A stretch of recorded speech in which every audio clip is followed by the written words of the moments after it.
Welcome to Housing for Huntsvillians, the podcast, a podcast about one couple's quest to eliminate homelessness in Huntsville by August 2026. Welcome to the pod. What's up, guys? So today we are going to do more reader feedback, actually. Yeah. Sorry, not readers, listeners. Can you tell I'm a writer? Readers, listeners, viewers. Content consumers. Yes. Content consumers. So one of our wonderful content consumers had some feedback on our last episode, which was the interview with Guy Sotomayor. That is not easy for me to say. Anyway, Guy S., who is running for Madison County Commission chairperson. It's officially chairman, but you know what? Be the change you wish to see. We interviewed him last week. It was a really good interview, I thought. A surprising number of people commented on how harsh I was. I mean, they were complimenting me, but they're also like, that was like rough. And I was like, I mean, I knew I wasn't being easy on him, but I didn't think I was that aggro. But anyway, you were being fair. Guy knows that I love him. And these were just questions I had and thoughts I had, you know? Anyway, so I wanted to read this email. I invited the person who gave us the feedback to come on the show, but they don't want to create confusion in terms of who they're representing. And so I also would summarize this, but I honestly don't understand what is being said to the point where I feel comfortable putting it in my own words. So I'm just going to read it, and any other content consumers who have further thoughts and feedback on these points, please get in touch. Either email us or come on the pod or whatever, comment and let us know what you think about these issues. But anyway, here's most of the email. Number 1, the unincorporated county does not have zoning, full stop. Good to know. 2, the county doesn't own land that it gives or sells to developers. Landowners can and often do build whatever they want, e.g. subdivisions, on their privately owned land. 3, the county generally doesn't build any infrastructure to support developments. Water, roads, sanitary, sewer, electric, etc. are all the responsibility of the developer. If there are impacts to infrastructure outside of the footprint, e.g. plat of a subdivision or commercial site, the county may require the developer to pay to offset those impacts, e.g. upsizing a water line. The county generally doesn't dole out freebies to developers aside from the overall tax policy that subsidizes the true cost of privately owned vehicles and the road networks. Number 4, the unincorporated county supports mixed-use development, which goes back to the lack of zoning. The Cliff Farms development off 72 is actually in the unincorporated county and has a healthy mix of commercial and residential, including multifamily. My guess as to why this is uncommon in the county is because the density isn't there to support it. Things are slowly changing, and we are starting to see a handful of apartment buildings spring up in Meridianville, Hazel Green, and the Winchester corridor. 5, for the most part, approval by the county commission of a subdivision or commercial site is pro forma. As long as development meets all the requirements laid out in the commercial site application or subdivision regulations, the county engineer will recommend a development be approved, and the county commission accepts the recommendation. I'm not aware of any development that has been recommended by the county engineer that the commission has denied. So, fact check. That's all good to know, or at least more context on the situation. So, yeah, I mean, that's kind of what I had to say about that. In addition, I just kind of wanted to talk through some of the things that we included in the last Huntsville New Liberals newsletter. Yeah. So we have recently, well, first let's talk about our upcoming events because we want everyone to know. So Huntsville New Liberals is a project we also run. And we have a happy hour coming up. We have monthly happy hours. They're always the second Thursday of the month from 6 to 8 p.m. at Mad Malt's Brewing. Free beers. Come on out. So the next one will be February the 8th. And we are also in 2024 starting the first of our business meetings. And so the purpose of Huntsville New Liberals is just to have people who are not on the right in Huntsville and Madison County have a way to build community and meet other like-minded people and figure out where they want to get plugged in terms of community and activism. And so that's what our happy hours are mostly geared toward.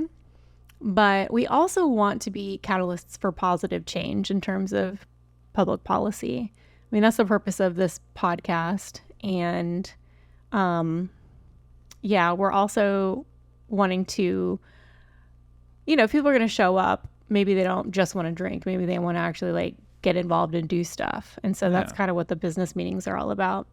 So then the first of them, again, they'll be every other month, second Tuesday of the month, is February 13th from 7 to 9 p.m.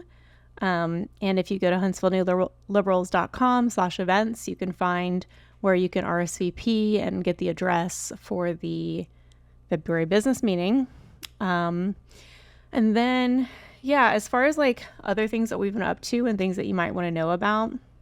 And again, like all this was in the newsletter. So if you're not getting those newsletters, sign up. If you signed up and you're not getting them, check to be sure you're not going into spam, because those go out on the first of every month.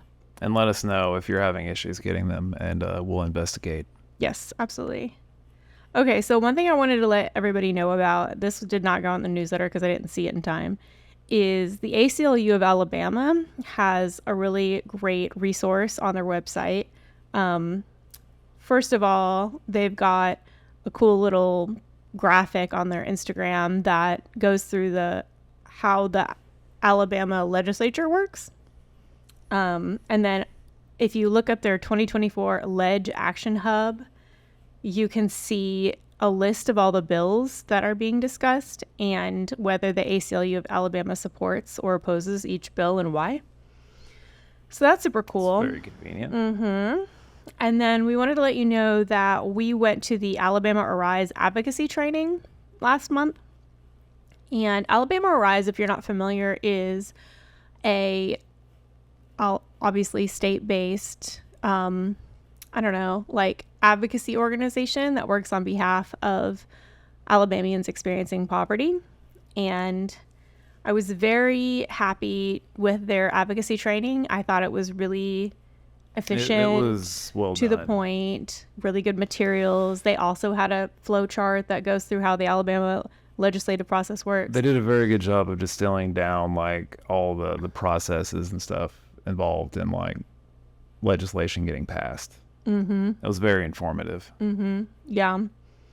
And then they revealed their 2024 priorities, which are untaxing groceries, Medicaid expansion, which, by the way, there was a great article in Politico recently about Southern speakers, including Alabama's speaker, warming up to Medicaid expansion. And we also heard at the session that now we're closer to Medicaid expansion in Alabama than we've ever been.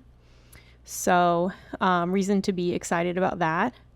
Their other priorities for 2024 are Medicaid expansion. Sorry, I already said that. Voting rights, criminal justice reform, which if you have not read John Archibald's reporting on the Alabama prison situation, I'm not like some kind of criminal justice neophyte, but I was, it's a harrowing read. It's worse than you can imagine. It's like our prisons literally are from a third world country. Oh, I'm sure there are many third world countries with safer, more humane prisons. Maternal and infant health, death penalty reform, and get excited, public transportation. Woo! So this is super exciting. We are not car fans in this household. And, it's if you want to drive, whatever. A, I don't want to subsidize it. And B, what I'm really not a fan of is mandatory driving. Like, we should not all have to drive to get around. That's absurd. So, public transportation is obviously one way to give people options besides driving. It's also interesting So this week I was reading about, gosh, I forget what it was, but it was talking about how the price of housing goes up and down relative to supply and demand. And someone had made the comparison, if you artificially limited the number of cars American manufacturers were allowed to produce, you would see people competing for cars, and they would bid the price up for cars. And I was like, that already happened. We saw American manufacturers produced fewer cars. Well, worldwide manufacturers produced fewer cars in 2020 because there was a semiconductor shortage, I'm sorry. And so there were fewer cars being produced, and the demand stayed the same, and so prices shot up. Yeah, like I don't think they fully returned to what they used to be. No, which makes car dependence more expensive for everyone, but that's a huge problem for people who are experiencing poverty, right? Yeah. So besides the fact that cars, like long commutes, are terrible for individual health, I mean, they're associated with heart disease, divorce, depression. Like the longer your commute, the more likely you are to have pregnancy complications, like all kinds of negative impacts. It's all interconnected. It's all bad. Anyway, so we're huge fans of at least having the ability to choose public transportation. And I think we've talked about this before, but I recently discovered some research indicating that it requires a housing density of 12 to 15 units per acre to make public transportation feasible, to make it work. So like you cannot cost effectively run public transportation in situations of suburban sprawl, right? It's just like, how do you get to the transportation? I mean, you can have like, I guess people can drive to public transportation, but they generally don't. Well, anyway, so I'm excited because if Alabama Arise is advocating for public transportation, and if they're serious about advocating for public transportation, then they are necessarily going to have to be serious about advocating for increased housing density. Yeah, they're one and the same. They're one and the same. And I think it's interesting to prioritize public transportation over housing density, since homelessness is a huge problem, at least in Huntsville, and housing costs are at least as big a problem, if not a bigger problem, for Alabama families in poverty than transportation costs. And housing takes up a much larger percentage of the average household's income than transportation. And then also, isn't one of the biggest problems with public transit here that we don't have the density to support it or make it feasible?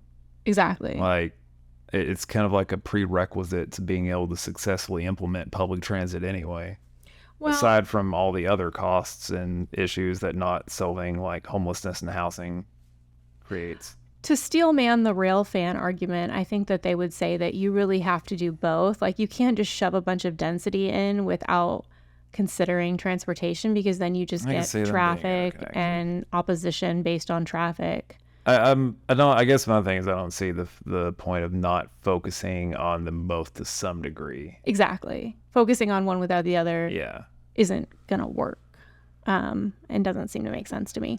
So anyway, I've reached out to Alabama Rise, our local rep, about working together on transportation and housing density. I've not heard back for some reason, but hopefully I will hear back soon.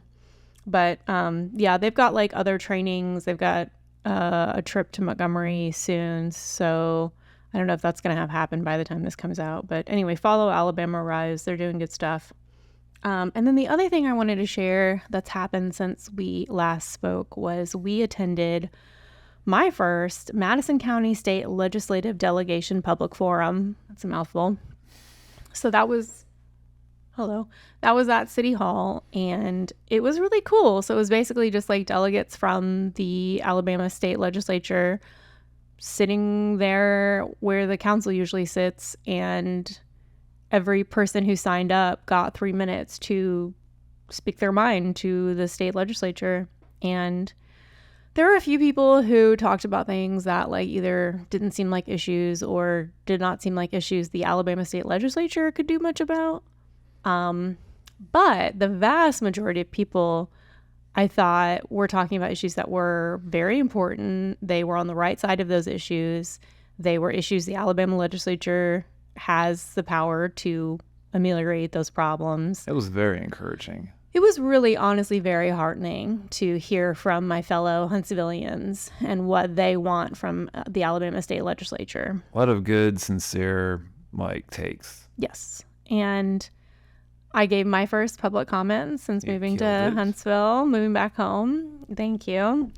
And the rent is too damn high. It's too damn high, to quote a great American.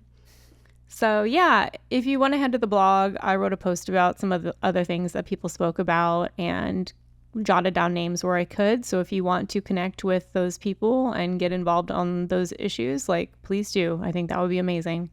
But otherwise, yeah, we're going to be meeting to get together to talk about our priorities at the business meeting. And our priorities are housing and transit, obviously, but also happy to work on whatever people have capacity and interest in working on. And yeah, thanks for tuning in. Yeah. See you guys next week. Bye. Thank you for tuning in to Housing for Huntsvillians. This podcast is a project of Huntsville New Liberals. Sign up for our newsletter and RSVP to our monthly happy hour at huntsvillenewliberals.com.